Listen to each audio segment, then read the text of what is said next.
രാഹുൽ മാങ്കൂട്ടത്തിലിന്റെ സുഹൃത്തായ ഫെന്നി നൈനാനെതിരെ പരാതിയുമായി അതിജീവിത. സൈബർ ആക്രമണവും അധിക്ഷേപവും ആരോപിച്ച് കേരളത്തിന്റെ ചുമതലയുള്ള ACC ജനറൽ സെക്രട്ടറി ദീപാദാസ് മുൻഷിക്ക് പരാതി നൽകി. സേഫ് സൈനുൽ അബ്ദീനുണ്ട് വാർത്തയുടെ വിശദാംശങ്ങൾ നൽകാൻ. സേഫ്, എന്തൊക്കെയാണ് ഈ പരാതിയിൽ ഇപ്പോൾ പറയുന്നത്? അതിഥി, രാഹുൽ മാങ്കൂട്ടത്തിനെതിരെ പലതരത്തിലുള്ള ആരോപണങ്ങൾ നേരത്തെ ഉയർന്നു വന്നിരുന്നു. പലതരത്തിലുള്ള കാര്യങ്ങൾ പൊതുസമൂഹത്തിന് മുന്നിൽ ഉയർന്നു വരികയും ചെയ്തു. ഇതിന്റെ അടിസ്ഥാനത്തിൽ ഒരു 3 പരാതിയാണ് ഇതിനോടകം സംസ്ഥാന സർക്കാരിന്റെ പക്കലേക്ക് ലഭിച്ചിരുന്നത്. അതിൽ ഒരു കേസിലാണ് രാഹുൽ മാങ്കൂട്ടത്തിൽ ജയിലിൽ കിടന്ന് കഴിഞ്ഞ ദിവസം ജാമ്യം കിട്ടി പുറത്തിറങ്ങിയത്. ബാക്കി കേസിന്റെ അന്വേഷണം പുരോഗമിച്ച് വരുന്നതിനിടയിലാണ് പാർട്ടി തലത്തിൽ വീണ്ടും ഒരു ഗൗരവ സ്വഭാവത്തിലുള്ള പരാതി ഒരു അതിജീവിത നൽകിയിരിക്കുന്നത്. പീഡന പരാതി 3 പേർ നൽകിയിട്ടുണ്ട്. ഈ യുവതികളിൽ ഒരാളാണ് ഈ പരാതി നൽകിയത് എന്നാണ് നമുക്ക് ലഭ്യമാകുന്ന വിവരം.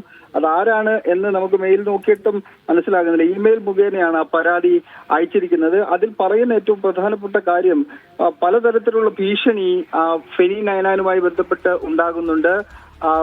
സൈബർ ബുള്ളിംഗ് അടക്കമുള്ള കാര്യങ്ങൾ ഉണ്ടാകുന്നുണ്ട്. ഫോൺ വിളിച്ച് ഭീഷണിപ്പെടുത്തുന്ന അവസ്ഥയിലേക്ക് കാര്യങ്ങൾ എത്തിച്ചേരുന്നുണ്ട്. അങ്ങനെ പലതരത്തിലുള്ള ഭീഷണിയാണ് ഫെനി നൈനാനുമായി ബന്ധപ്പെട്ട് നേരിടേണ്ടി വരുന്നത്. രാഹുൽ മാങ്കൂട്ടത്തിന്റെ ഏറ്റവും അടുത്ത സുഹൃത്താണ് ഫെനി നൈനാൻ. ഈ വിവാദങ്ങൾ ഉണ്ടാകുന്ന ഘട്ടങ്ങളിലെല്ലാം ഫെനി നൈനാന്റെ പേര് എവിടെങ്കിലുമൊക്കെ നമ്മൾ കേട്ടിട്ടുണ്ട്. ആദ്യത്തെ അതിജീവിത അത് അവരുടെ ഓഡിയോ സംഭാഷണത്തിലും പിന്നീട് പുറത്തു വന്ന കാര്യങ്ങളിലുമെല്ലാം ഫെനി നൈനാനുമായി ബന്ധപ്പെട്ട് പോലീസിന് നൽകിയ മൊഴിയിലുമെല്ലാം ഫെനി നൈനാനുമായി ബന്ധപ്പെട്ട കാര്യങ്ങൾ സൂചിപ്പിക്കുന്നുണ്ടായിരുന്നു. മൂന്നാമത് ഏറ്റവും ഒടുവിൽ വന്ന കാനഡ സ്വദേശിനിയായ ഒരു യുവതിയുടെ പരാതി, ആ പരാതിയിൽ കൃത്യമായി പറയുന്നുണ്ട് ഫെനി നൈനാനുമായും അവർ അവസാനം സംസാരിച്ച കാര്യങ്ങൾ പറയുന്നുണ്ട്. അതായത് ഫെനി നൈനാൻ എന്ന് പറയുന്നത് രാഹുൽ മാങ്കൂട്ടത്തിന്റെ ഒരു മനസാക്ഷി സൂക്ഷിപ്പുകാരൻ എന്ന് വേണമെങ്കിൽ നമുക്ക് വിശേഷിപ്പിക്കാം. അങ്ങനെ ഒരാൾക്കെതിരെയാണ് ACCയുടെ ചുമതലയുള്ള കേരളത്തിന്റെ ചുമതലയുള്ള ACC ജനറൽ സെക്രട്ടറിയായ ദീപാദാസ് മുൻഷിക്ക് ഒരു ഇമെയിൽ മുഖേന പരാതി നൽകിയിരിക്കുന്നത്.